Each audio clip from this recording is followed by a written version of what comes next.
Pernahkah kalian berpikir, gunung yang terlihat begitu megah dan kokoh, ternyata bisa hilang secara perlahan? Mungkin terdengar mustahil ya.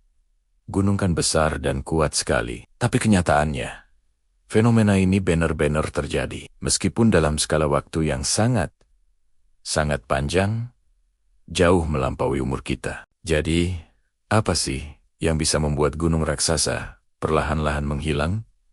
Mari kita bedah bersama. Jawaban utamanya adalah sebuah proses alamiah yang disebut erosi. Erosi ini seperti seniman sabar yang memahat gunung sedikit demi sedikit. Setiap hari, tanpa henti. Ada beberapa agen utama erosi yang bekerja tanpa kita sadari. Yang pertama dan paling umum adalah erosi oleh air. Setiap kali hujan turun, air akan mengalir menuruni lereng gunung. Aliran air ini mungkin terlihat sepele, tapi ia membawa partikel-partikel kecil, tanah dan batuan. Seiring waktu, jutaan tetes hujan akan menjadi sungai kecil. Lalu sungai besar yang punya kekuatan luar biasa untuk mengikis lembah dan memindahkan material dalam jumlah besar. Bayangkan Grand Canyon di Amerika. Itu adalah bukti nyata betapa dahsyatnya kekuatan air dalam mengikis batuan selama jutaan tahun.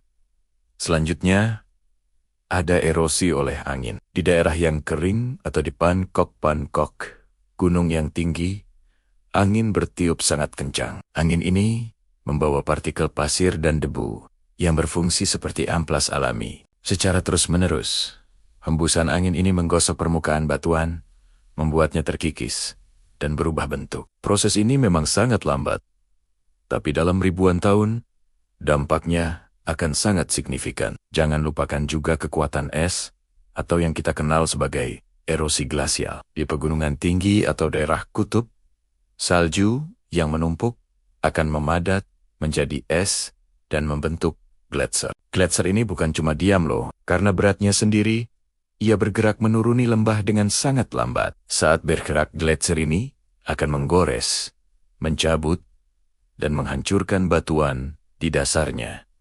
Seperti buldoser raksasa. Lembah berbentuk U yang indah di banyak pegunungan adalah hasil karya dari gletser ini. Selain itu, ada juga proses pelapukan, yang merupakan pelunak batuan sebelum diangkut oleh erosi. Pelapukan kimiawi terjadi ketika air hujan yang sedikit asam bereaksi dengan mineral dalam batuan, membuatnya rapuh dan mudah hancur. Sementara itu, pelapukan fisik terjadi karena perubahan suhu. Misalnya, air yang masuk ke celah batuan akan membeku di malam hari. Saat membeku, volume air membesar dan memberikan tekanan yang bisa memecahkan batuan. Proses beku cair ini, jika terjadi berulang kali, sangat efektif dalam menghancurkan batuan besar menjadi kepingan yang lebih kecil. Tentu saja, ada juga faktor lain seperti pergerakan lempeng tektonik. Pegunungan terbentuk karena tabrakan lempeng.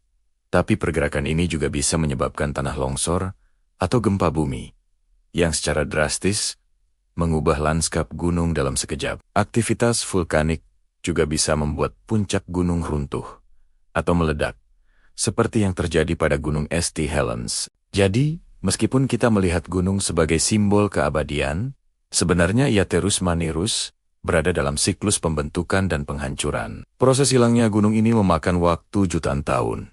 Jadi kita tidak akan pernah menyadarinya dalam hidup kita. Tapi dengan memahami proses erosi dan pelapukan ini, kita bisa lebih menghargai betapa dinamisnya planet bumi kita. Setiap gunung, lembah, dan sungai punya cerita geologisnya sendiri yang luar biasa. Semoga informasi ini menambah wawasan kalian tentang keajaiban alam di sekitar kita. Terima kasih sudah menonton. Jangan lupa like, komen, dan subscribe channel ini untuk konten menarik lainnya. Sampai jumpa di video berikutnya. Terima kasih sudah menonton. Jangan lupa like, komen, dan subscribe channel ini untuk konten menarik lainnya. Sampai jumpa di video berikutnya.